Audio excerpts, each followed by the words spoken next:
Hello, everybody. Can everybody hear me?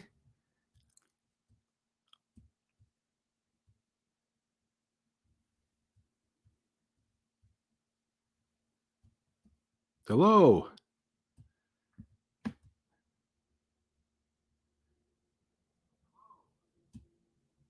All right.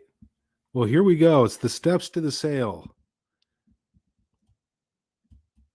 I'm just turning down the volume on the other networks here to make sure we're not getting an echo or a feedback. How's everybody doing? Hey, this is Greg Nelson. If this is your first time seeing me, I'm here in Washington State. I've was born in Western Washington, out in a little suburb outside of Seattle. Born and raised there as well. Moved to uh, the South for a little bit in my youth. Moved back. Started a newspaper route, newspaper delivery service when I was 13 years old. Hustled before school. Started another one after school. 7 days a week operation, and it instilled a work ethic in me, I think, which has led me up into this point. Has also made it so I was able to push when things were really difficult and able to break through the other side. One thing I learned is about processes and how important they are. Processes are so important in sales, so important in just about everything you do. Processes keep us accountable and keep us with our eye focused on the target. And in sales, that target is closing the deal. Your true ultimate target or goal in sales when you're engaged with a customer shouldn't be closing the deal, though. It should be building a relationship, because in sales, when you do it the right way, and we'll cover this here in the slides, but when you do it the right way, you not only are you making a deal, not only are you making a sale, but you're also making a relationship. And that's what's really important, because we want to make a customer for life, build a relationship, so our customers refer their friends, their family, their coworkers, and it just starts a whole network of relationships to carry us on through the years. So let's get started with the slides here. And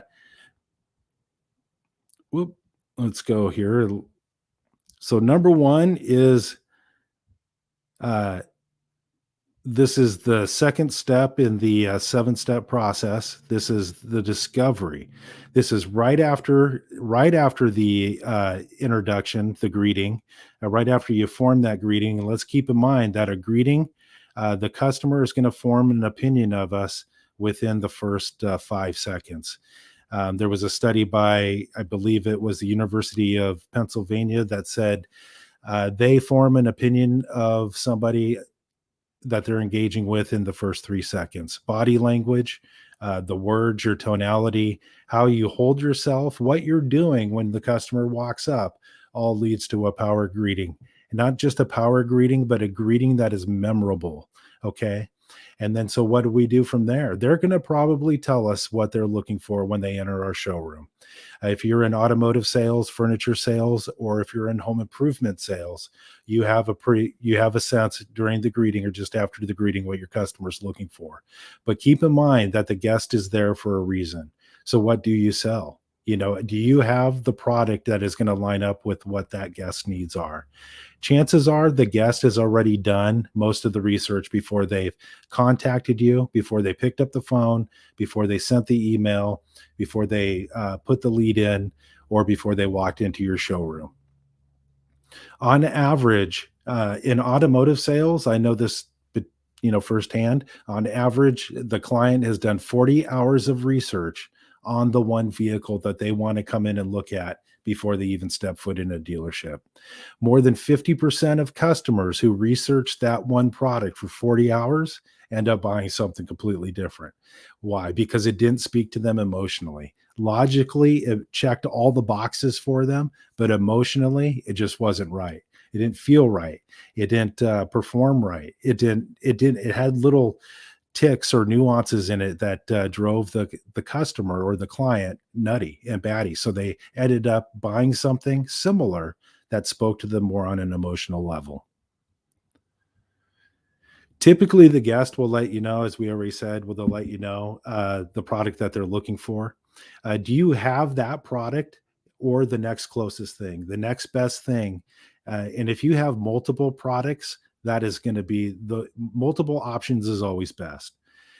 Do you have, if the customer or client that you've engaged with after the greeting and you're transitioning into the fact finding, the discovery, needs versus wants, just know this, that if they ask for written information at that period of time about the product that you have in your showroom or that you are ready to demonstrate to them, it's a stall. That's just their amygdala going off, telling them that they've been in this situation before and that it is a selling situation and somebody is going to ask them to spend their money.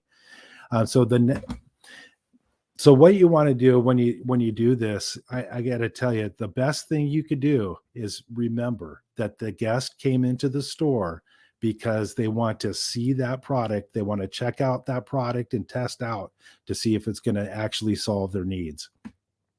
Everybody makes decisions a little bit differently.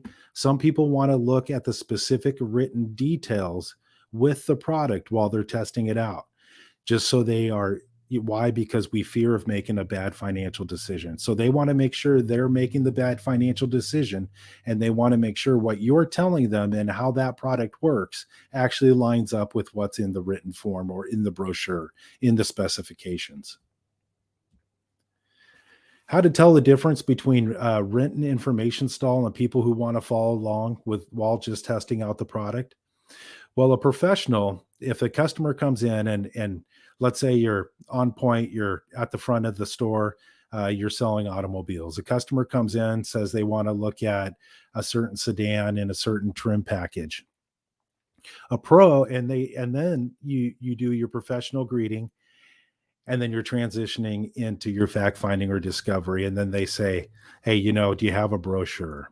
Well, a pro would say something like this: I'm a walking talking brochure, a wealth of knowledge, and also I'll show you how it works. Follow me.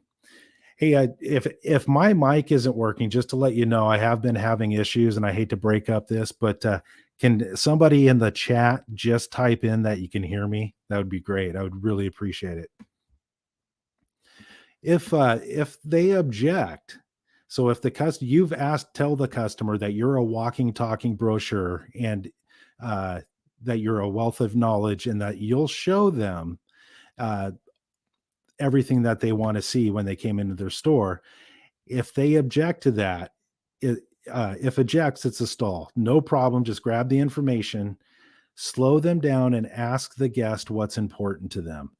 Caring actions and caring verbal communication is key. Conversations need to swing back, though, to showing the guests the product that they came in to look for, and keep talking to them about it. Hey, look, we have this, it's right here. It's no far. I'm happy to answer all of your questions. You can look at the brochure while I'm demonstrating the product to you. Get them engaged in the product that they came into your showroom to see. The most magical 2 words in retail commission sales is follow me. And so that right there, just follow me, put the hand up like you're waving, like, hey, folks, come on, follow me, right? And just turn around and start walking. They will do what everybody else does, and they'll follow the leader.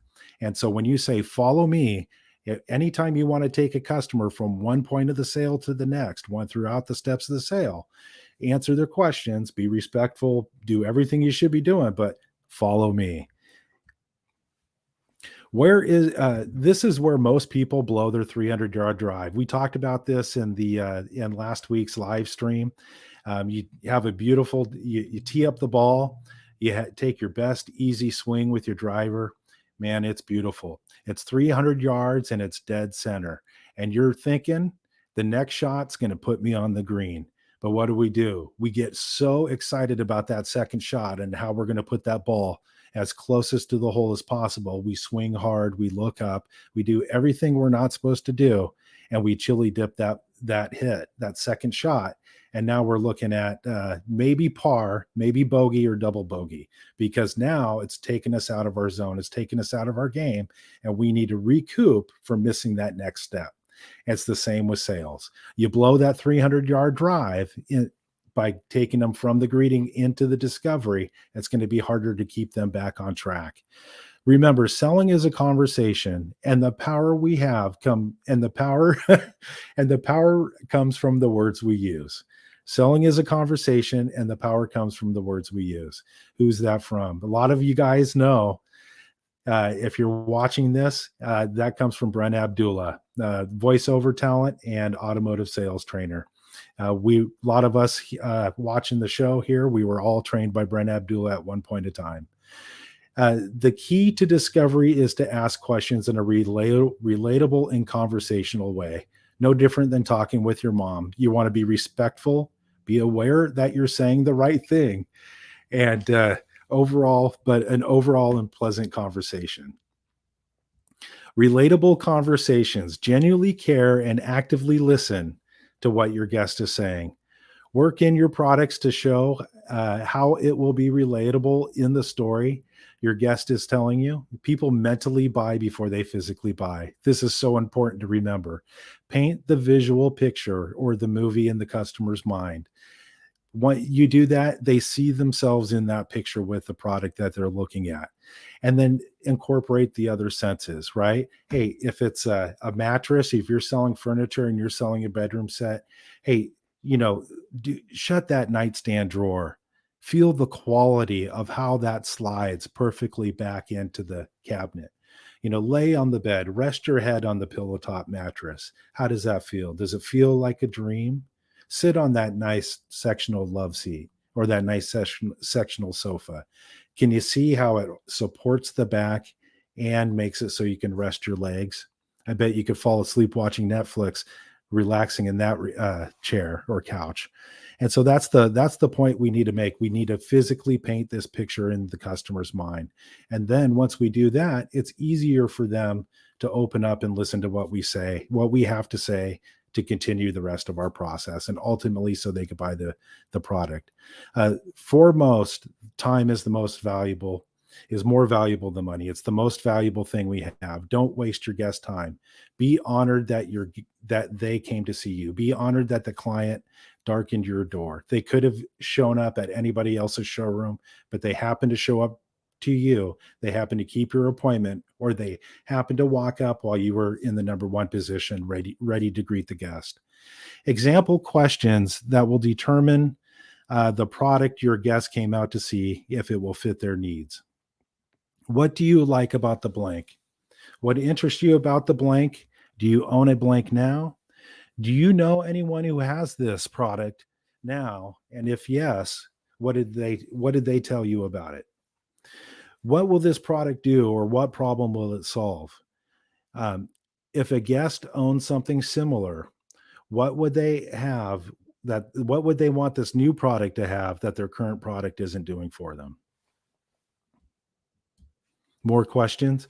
Who is the product for? What will that person be the only person using that product? Will there be any other decision makers involved in the selection or the purchase of the product? That right there is key. You can be giving your best presentation, and then all of a sudden you find out that the mom or the dad, the real buyers or the real decision makers, sent their adult son to go test out a couple different vehicles to make a decision, to bring that information back to the parents, for the parents ultimately to be able to make the decision on which vehicle they're going to buy. So what happens is that you spend all this time and this energy, and you got to put it in, you got to give it your all to everybody. But how far do you take it? Knowing if they're the actual decision maker and they're the ones who are going to actually benefit from the product that you're demonstrating is key. You can still have a great communication with this client that's in front of you and give them the information they need to take back to their parents.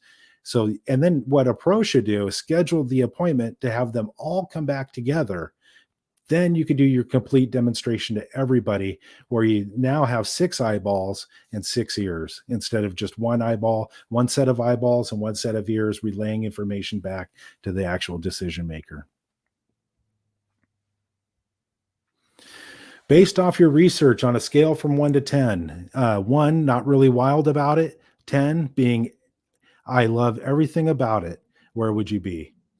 Not often, but sometimes guests who visit have no interest in your product, but an advisor told them to come check it out anyway. A financial advisor or a relative that has that product, maybe they're trying to talk because they want to feel good about making their purchase. So then they want to talk other people in to making that same purchase, or maybe they get a bird dog, maybe they get a referral fee, and they're just a good steward for you and your company and the product, so they're telling everybody they can.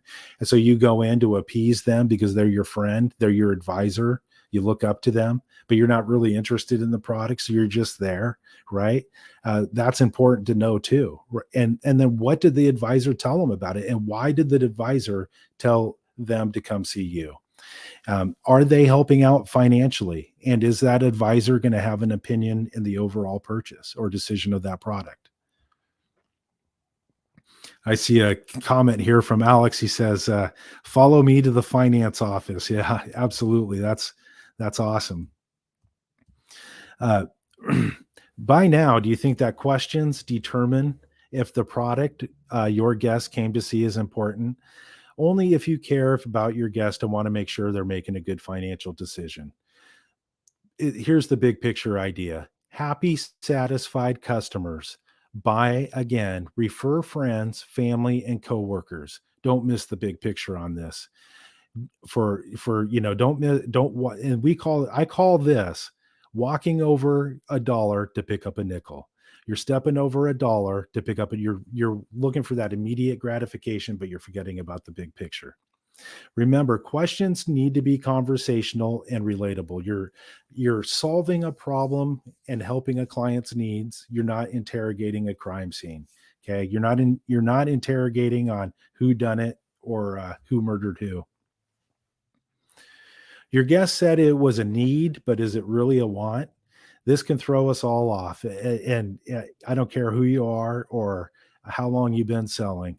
When a guest tell you they absolutely need something in a product, we focus on that because we think it's the right thing to do. But then when we dive into it, we realize that it's not really a need and it's just more of a want, and that they could possibly settle for something a little bit less that would help them out a little bit more financially. Sometimes needs are this: needs satisfied basic requirements. Anything above that is just a want. Wants are good. It makes the product unique to each buyer.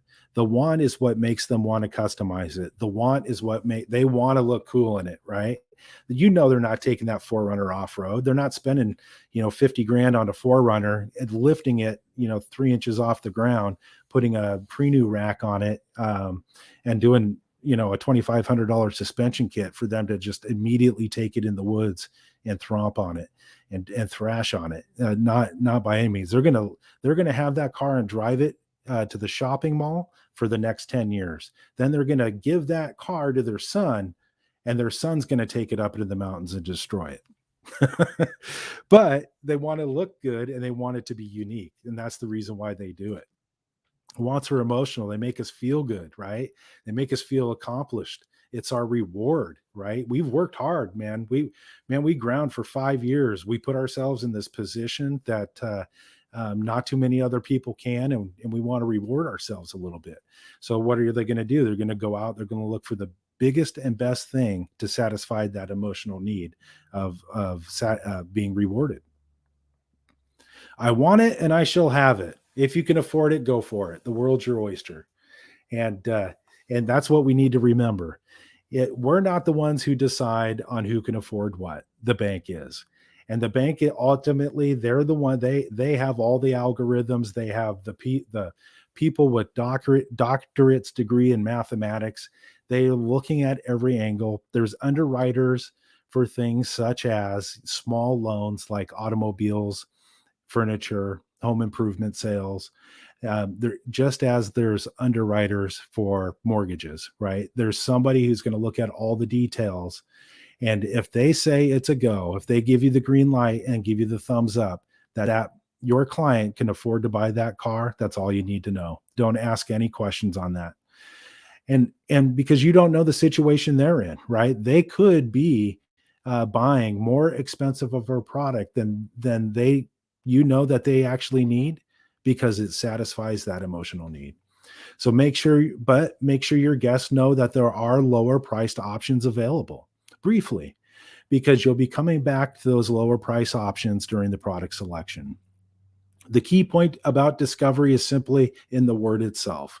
We've just met someone, which is the first step, the greeting, and now we're getting to know a little bit more about them. We're starting to build a relationship, and we're starting to find out how we can truly best be a service to that client. We're finding out what's important to them so we can make the transition as efficient, as quick, and as smooth as possible. The key word here is relationship. In the way in which here's the definitions, okay? The way in which two or more concepts, objects, or people are connected, the state of being connected. The state of being connected by blood or marriage, the way in which two or more people or groups regard and behave towards each other. Okay. So selling is nothing more than building a relationship. Think of all the possibilities that a good quality discovery and a good needs assessment or needs walk, fact-finding mission will do for you and your guest, for your company, and ultimately do for their customers and their families. And that wraps it up for the discovery, the step 2. I really thank you guys for joining. I really do appreciate it. It means a lot to me. Just to let you know that you can purchase the digital download of this session on thehardknockstate.com. It will be up and available in about an hour, maybe, well, I shouldn't say hopefully in about an hour, but by at least 10 p.m. Pacific time this evening. And I want to leave you guys with something also is keep in mind that not only when I have these independent steps, these single steps on sale right now, as I'm normally going to sell these for $6.99. I have them discounted. They're $2 off because these are my first live streams. Ultimately, what I'm going to do is I'm going to put these all together and I'm going to sell the course, the whole 7-step system on how to make a sale. But I was thinking about something before hopping onto the live stream. I was actually sitting in the studio and something came to my mind. And, you know, I just wanted to relay this to you guys. No matter what you're doing in life, regardless of whether you're selling or you're just you're doing other things. I'm sorry to put that my hand up in front of there, but you know, close to 10 years ago, and having already been in the sales game for a decade, I remember this one day I was walking into a sales meeting and looking at my paycheck. My face turned bright red. I slumped into my chair trying to hide, horrified and thinking about my little kids and how I was going to, you know, keep the lights on and keep my job. And then I heard it. Hey, Greg, I was being called on to tell the entire sales department how many sales I had, or more like I didn't have. I was embarrassed, demotivated, and the rest of my weekend was shot. Worst of all, when I got home that night and opened the front door, my wife had told me that our water had been turned off. Raise your hand if anybody here knows the term suicide watch. Well, yeah, that was me, and that's where I was at. Like many of you, walking into a sales meeting, hoping that you're not going to get called out for not having enough sales out or getting your utilities cut off for not making enough money. I want you to know I understand how it feels. It sucks. It's embarrassing. And all you want to do is win once in a while. This is what I call the hard knock state, and getting out of it is what I do. Helping you get out of it is what I do. There's not enough time to get into the details of this, but it leads me into something else. And, you know, about 7 years ago, I uncovered a simple little 4-step system, so easy to understand that an 8-year-old can do it. What's truly amazing is that it works as long as you're working the steps and following each step. Even more beautiful, though, it works in all aspects of your life, not just sales. To check out how my 4-step system works and how I could take somebody new in sales and turn them into a true professional so they can win from day one, or take those who have been in sales for a little bit of time and coach them to help them sell more, sell consistently, and earn more on each sale, just shout out, "Hey, Greg, I'm happy to answer your questions and share the success stories for those who I've coached to make six figures consistently. Let's connect. Simply Google the Hard Knock State. I'll pop right up in the top of the search. Um, if you're in automotive sales, if you're in home improvement sales, if you're in furniture sales, or thinking about getting into sales, just know you deserve to have it all. And I can help you do that and coach you through it at thehardknockstate.com. Well, thank you again, everybody. I really appreciate this. And, hey, don't forget to check thehardknockstate.com for the digital download that you can purchase of this. On June 23rd is going to be the first of a group coaching workshop. And it's going to be an hour-long workshop. We're going to hold it every Thursday at 5:45 right now. So far, that's the game plan. That's what's scheduled, is 5:45 every Thursday, group coaching workshop. And so you can get more information on that at thehardknockstate.com as well. I appreciate it. You don't know how grateful I am that you guys were able to make it to this live stream, and let you know I'm rooting for you. Let's connect. Let's work together. We'll talk to you guys soon.